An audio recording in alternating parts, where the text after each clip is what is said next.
بلوچ وایي په پاکستان بریدونه له افغانستان څخه تنظیمیږي.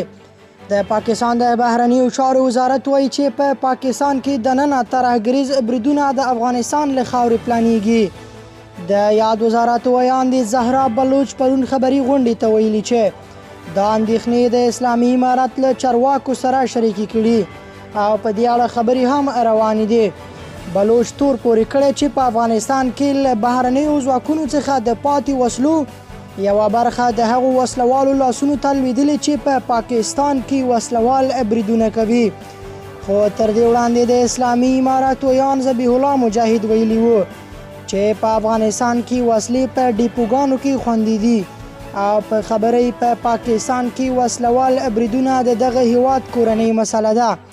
دا په داسې حال کې ده چې د تېرې چهارشنبې په ورځ د پاکستان په چترال سیمه کې په وسلوال برید کې 4 پاکستاني عسکر وژل شوي وو.